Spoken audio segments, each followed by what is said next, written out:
Imagine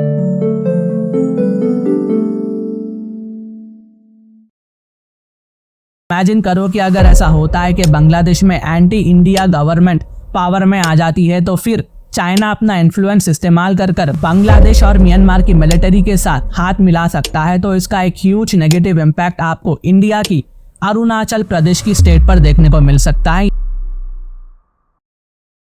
hello and welcome to the world wide post. दोस्तों, बांग्लादेश को लेकर बड़ी खबर निकल कर आ रही है। रिसेंटली बांग्लादेश में मालदीव्स की तरह इंडिया आउट कैंपेन को चलाया गया है। आप हैरान हो जाएंगे, जैसा मालदीव्स की अपोजिशन पॉलिटिकल पार्टी ने इंडिया आउट कैंपेन चलाया था, ठीक वैसे ही बांग्लादेश की अपोजिशन पॉलिटिकल पार्टी ने इंडिया के खिलाफ एक इंडिया आउट कैंपेन को चलाया है। और दोस्तों, ये एक तरह से ना ट्रेंड भी बन चुका है हर कंट्रीज के लिए। वोट्स चाहिए तो अपोजिशन पार्टीज इंडिया का नाम इस्तेमाल करेगी, वोट्स लेंगी। जैसा कि पाकिस्तान में इंडिया का नाम इस्तेमाल होता है और वो अपोजिशन को वोट मिल जाते हैं, ठीक ऐसे ही मालदीव्स में अपोजिशन इंडिया का नाम इस्तेमाल करती है और वोट्स ले लेती है। और सेम ये बांग्लादेश में भी ट्रेंड देखने को मिल रहा है। तो सरकार को यहाँ पर ये ट्रेंड को कहीं ना कहीं रोकने की जरूरत है, वरना यहाँ पर बात और भी ज्यादा बढ़ जाएगी। और इस तरह से बांग्लादेश में ये अपोजिशन पार्टीज वोटर का ब्रेन वॉश करती है, इंडिया के नाम को बदनाम कर ये वोट्स लेती है। और ये इंडिया आउट कैंपेन इतना बढ़ चुका है कि ये सब देख करना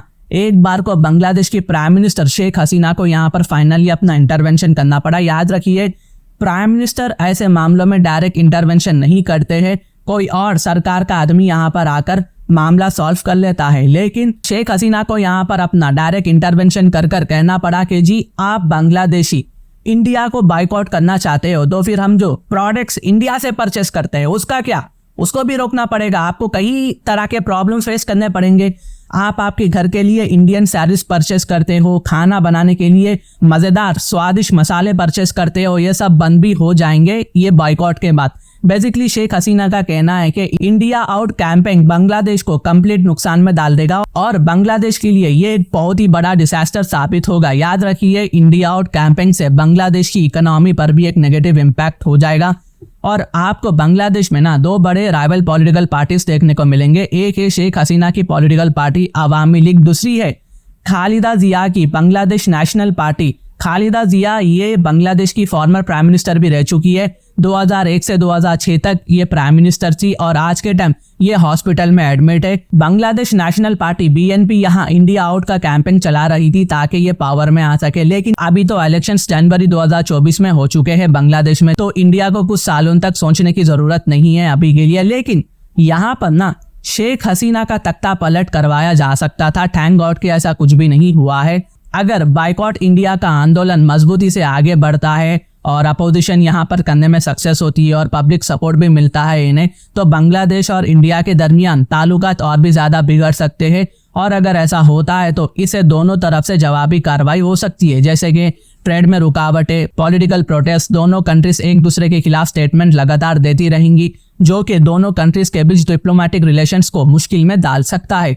दोस्तों, इससे बड़ी बात यह है कि याद रखिए, अगर बांग्लादेश में एंटी इंडिया गवर्नमेंट बैठती है तो इसका इम्पैक्ट हमें पूरे रीजन में देखने को मिलेगा। स्पेशली म्यांमार पर भी ये सब देखने को मिल सकता है। यहाँ पर हाई चांसेस है कि म्यांमार की मिलिट्री जो आज के टाइम पूरे म्यांमार को चला रही है, इन्होंने इनके लीडर्स को तख्ता पलट करवाकर आज के टाइम जेल में बंद कर दिया है। यहाँ पर चाइना एक बड़ा गेम खेल सकता है। म्यांमार की मिलिट्री और बांग्लादेश की एंटी इंडिया गवर्नमेंट को चंद बिलियंस डॉलर देकर मिलिट्री असिस्टेंस प्रोवाइड कर इंडिया के खिलाफ चाइना इस्तेमाल कर सकता है। और ये काम में एंटी इंडिया बांग्लादेश की गवर्नमेंट पूरा साथ देगी चाइना का।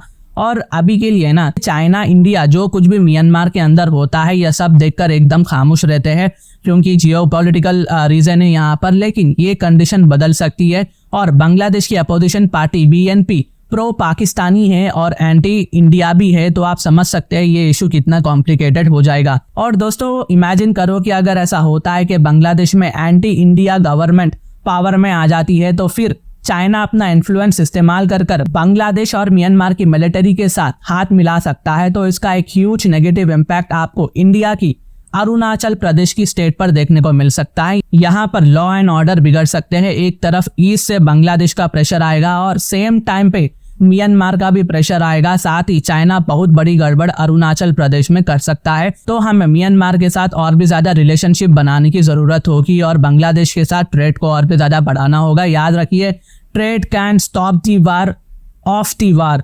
और हमें इंडिया बॉर्डर विद चाइना को और भी ज़्यादा इम्प्रूव करना होगा, इंफ्रास्ट्रक्चर डेवलप करना होगा, जो हम कर रहे हैं, लेकिन हमें स्पीड को बढ़ाने की ज़रूरत है। यहाँ पर कब क्या हो जाए किसको मालूम, क्योंकि जियोपॉलिटिक्स में कुछ भी हो सकता है। जियोपॉलिटिक्स में कोई भी आपका परमानेंट फ्रेंड या एनिमी नहीं होता है, सब अपने इंटरेस्ट के हिसाब से चलते हैं। तो ये कुछ अपडेट्स थी जो मैंने आप तक लाया है। आपके व्यूज़ क्या है नीचे लिखिएगा कमेंट में, मैं उसको हार दे दूंगा। और अगर मेरी वीडियो इन्फॉर्मेटिव दिखे तो इंटरनेशनल अफेयर्स के लिए आप मेरे चैनल को सब्सक्राइब कर सकते हैं।